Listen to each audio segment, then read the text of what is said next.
Welcome to the Wellbeing Podcast, where every episode is a step towards a healthier, happier you. Let's grow, thrive, and shine together. Don't forget to subscribe and like the Wellbeing Podcast. And share your thoughts. Let us know in the comments what topics you'd love to hear about in future episodes. Yeah, we love hearing from you.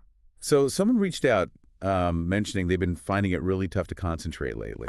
Yes. Very common feeling these days. Exactly. So this deep dive is really for you and anyone else feeling that way. We've gone through a bunch of, research, practical advice, trying to get a handle on why this happens and what we can actually do.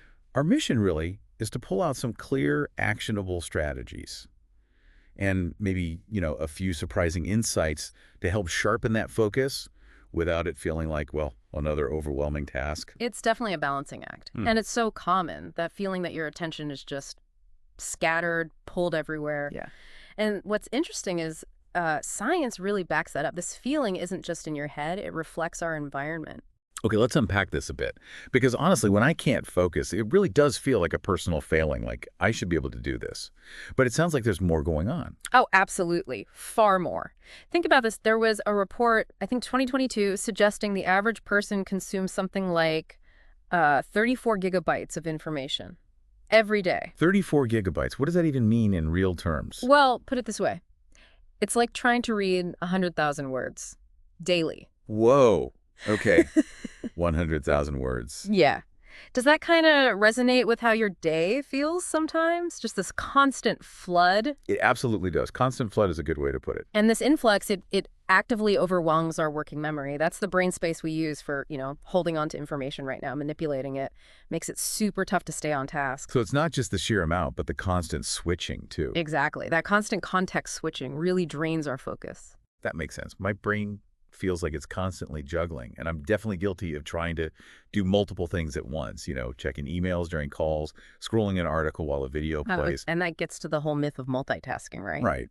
Is it really a myth? Largely, yes. Research, like from Stanford, shows our brains don't actually do multiple complex things simultaneously. They switch really, really quickly, but it's still switching. Okay. And every single switch, no matter how fast it uses up mental energy, it actually makes us less efficient overall, even on the one thing we're trying to focus on eventually. Okay, wow.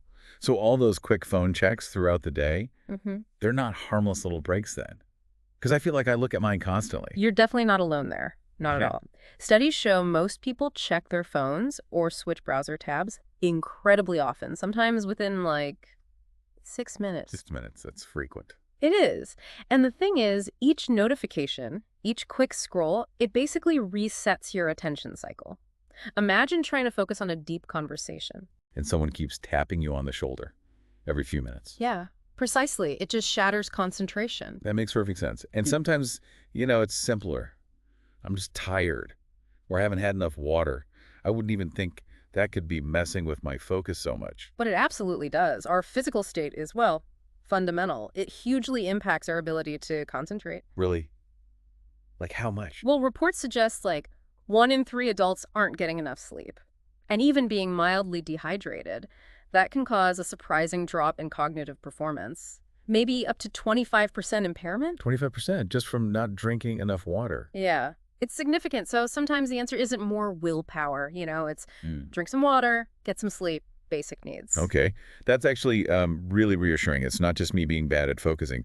There are real external and even physical reasons. Exactly. It's a systemic thing, often. So knowing all that, what are some actual steps we can take? Where do we even start trying to reclaim some of that focus? Well, a really effective starting point can be to think small.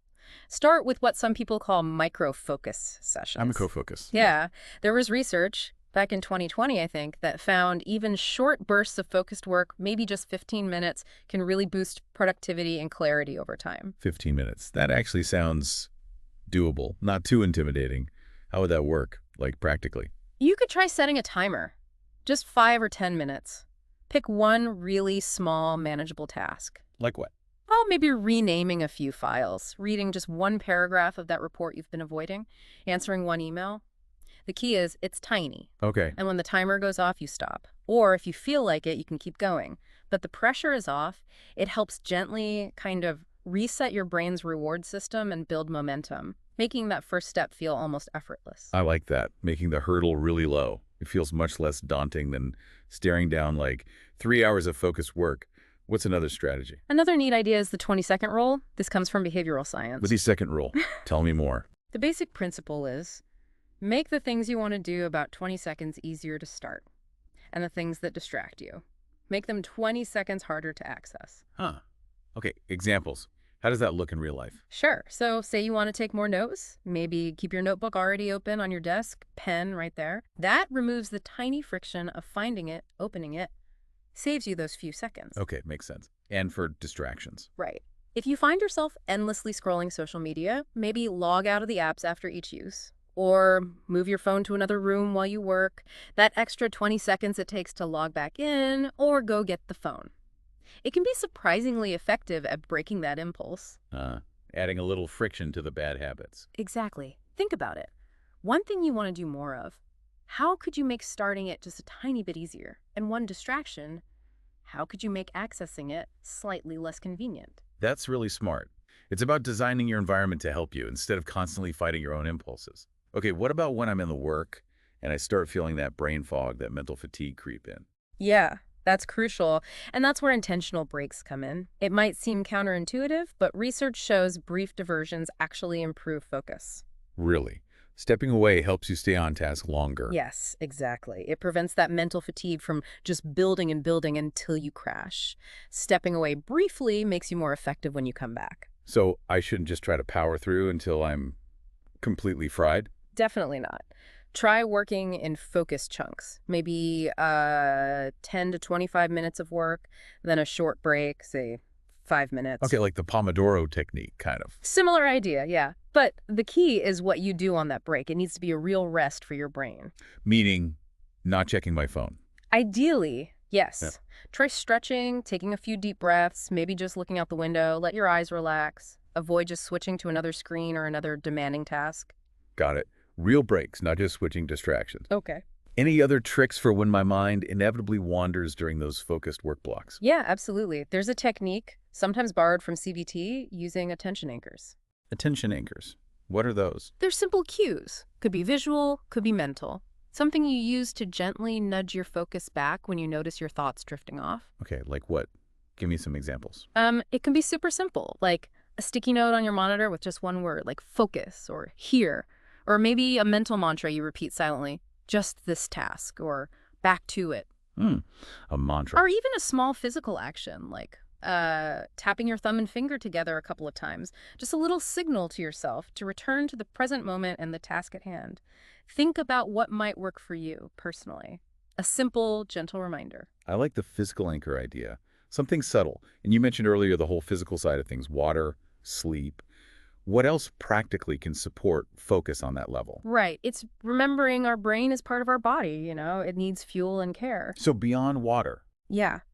Making sure you're eating regularly helps maintain stable blood sugar, which fuels the brain. Including some protein in snacks or meals can give you more sustained energy compared to just sugar. And honestly, even just getting a bit of natural sunlight or fresh air can make a surprising difference to alertness and concentration. It sounds so basic, but But we often overlook it, right? Especially when we're stressed or busy. Sometimes the hack is just drinking water, eating a decent snack, stepping outside for 2 minutes. it's true. It's easy to forget those fundamentals when you feel overwhelmed and think you need some complex solution. Precisely. But it's also important to say if you try these things, you're sleeping okay, you're hydrated, you're taking breaks, and you're still consistently struggling with focus, like for weeks or months, Yeah. then it might be worth considering if there are other underlying factors at play. Like what sort of factors? What else could be going on? Well, persistent focus issues can sometimes be linked with things like high levels of chronic stress or anxiety, maybe burnout, or even conditions like ADHD or depression. These things definitely impact cognitive function, including attention. Okay, that's important. Yeah, the WHO estimates that globally, over 1 in 4 people experience attention or anxiety-related issues at some point. So if the struggle feels really persistent and deep, reaching out to a counselor, a coach, or your doctor is absolutely okay. It's a sign of strength, not weakness. That's a really crucial point. Thanks for bringing that up. Okay, so Back to strategies for sort of day-to-day focus management. Yeah. For those moments when I just really, really don't want to start a task, you mentioned a 2-minute rule. Yes, the 2-minute rule. It's brilliant for beating procrastination. How does it work? The idea is simply to commit to doing the dreaded task for just 2 minutes. That's it. Tell yourself, Yeah. I'll just do this for 2 minutes. What happens after 2 minutes? Well, often just getting started is the hardest part, right? There's research showing that once you begin a task, you're much more likely to continue. So after 2 minutes, you might find you've built enough momentum to keep going. Or you can stop, but you've at least broken the inertia. Okay, 2 minutes. That feels incredibly low stakes. I can probably manage 2 minutes of almost anything. Exactly. It lowers that barrier to entry right down. Got it. Okay. What about when I am working, but my brain feels cluttered? Like it's still thinking about the last thing I did or jumping ahead to the next thing.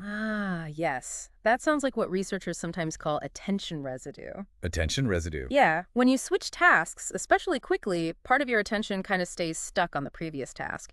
It leaves a residue, making it harder to fully engage with the new one. That makes so much sense.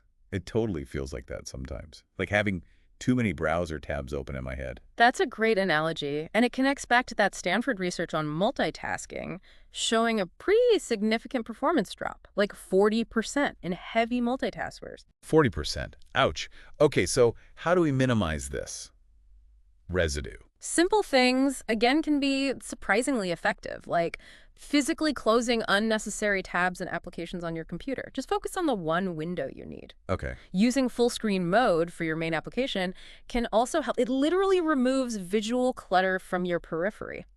And techniques we mentioned, like Pomodoro, help train your brain to dedicate attention more fully during those work blocks. Right, dedicate the time slot. Makes Yeah. sense. I should really try Pomodoro more consistently. Okay, and what about those times when I just feel physically restless?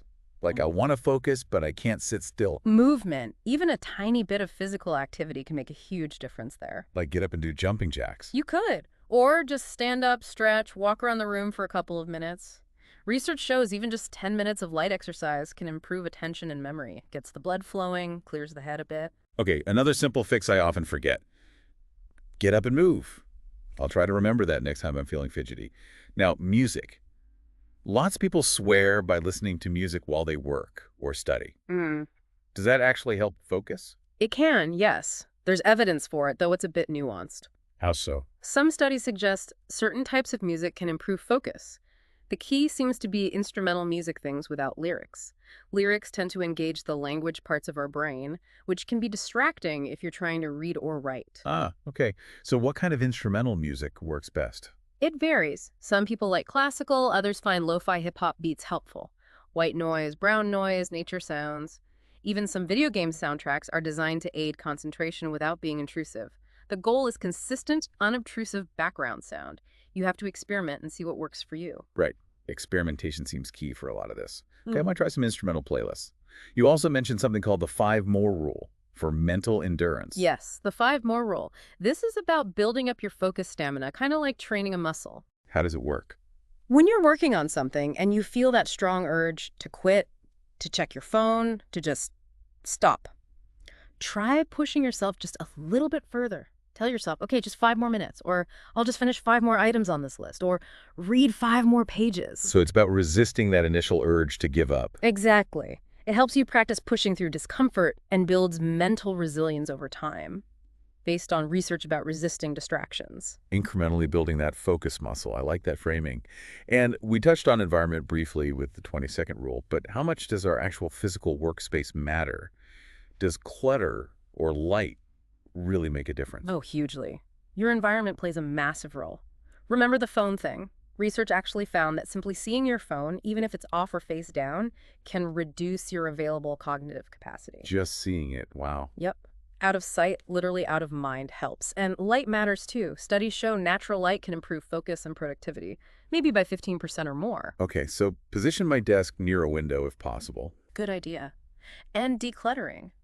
A tidy workspace isn't just about aesthetics. Research links clutter to increased stress hormones and reduced ability to focus. A clear space helps promote a clear mind. All right, note to self. Put phone away, open blinds, tidy desk. Small environmental tweaks. They can make a bigger difference than you might think.